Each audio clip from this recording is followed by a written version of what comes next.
Hey Thread family, I hope you're having a great day. We get to spend this quality time together once again. I look forward to it every week. I hope you do as well. And today we're going to spend some time in the book of Ezekiel. But first, a question for you.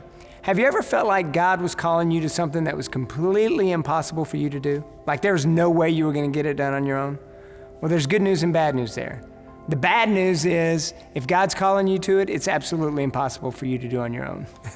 The good news is we have an ever-present help in the midst of it all to help us get it done.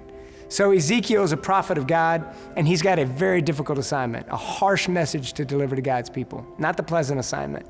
He's got to tell them that they're going to suffer under the Babylonians, that they're going to remain in exile, that Jerusalem's going to be destroyed. Go tell my people that it's good. Now, God does try to give him some encouragement. He says, I'm not sending you to a people who won't understand what you're saying, of a different tongue. They'll understand every word that comes out of your mouth. But then he says, you'd probably be better off with foreigners because they'd be more likely to hear it because my people don't want to hear what you have to say. Good luck, Ezekiel. Have fun with that one, right? But there's good news in the midst of it all. Look at Ezekiel chapter 2, verse 1. And he said to me, Son of man, stand on your feet, and I will speak with you. And as he spoke to me, the Spirit entered into me and set me on my feet. Did you catch that?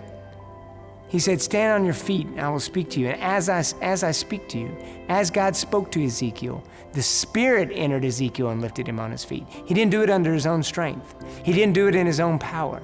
It was the power of God that got him there.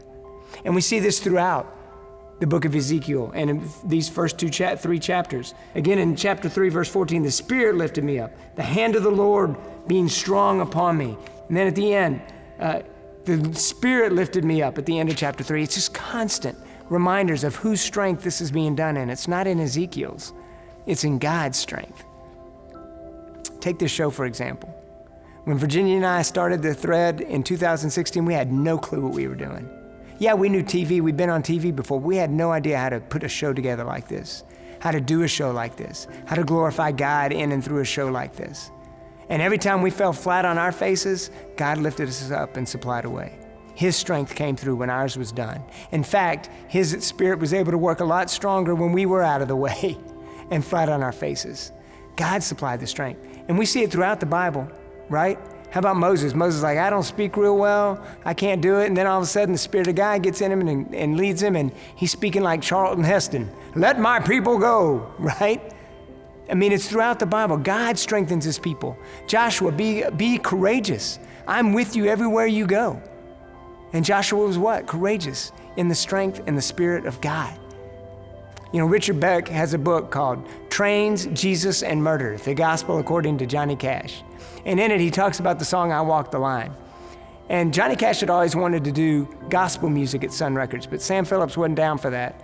And Johnny Cash always felt like he got a gospel one in on him on the sly with I Walk the Line. I keep a close watch on this heart of mine. I keep my eyes wide open all the time.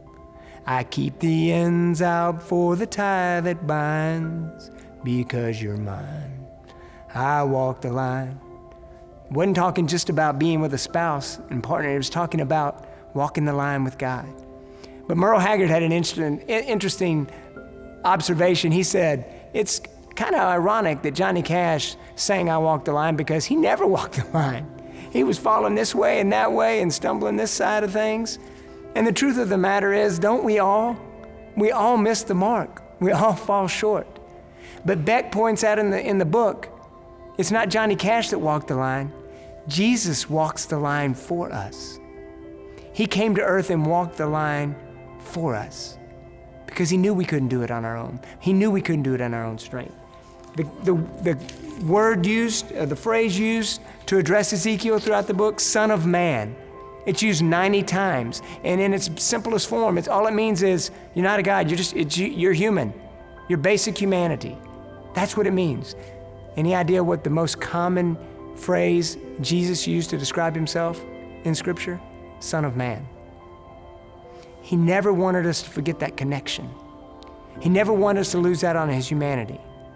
We often focus on on Jesus' divinity, but he was also fully man, fully God and fully man at the same time. He was connected with us. He wanted us to know that I'm walking the line.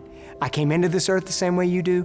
I'm facing the temptations that you did. I'm walking every path that you had to walk, and I'm going to redeem it all. He walked the line for us. And then we're able to walk closer to the line when Christ is in us. The more he's able to lead us and guide us, that's how we're able to keep the mark, to toe the line.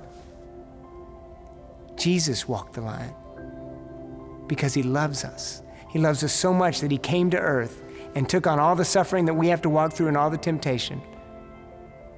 And when we accept him into our lives and trust him with it and let his Spirit be our strength, then we're closer to walking that line too. Know this, if God's calling you to something, don't hesitate. He's going before you. He's already walked that line, and he's going to strengthen you to do the same. Have a great one. God bless.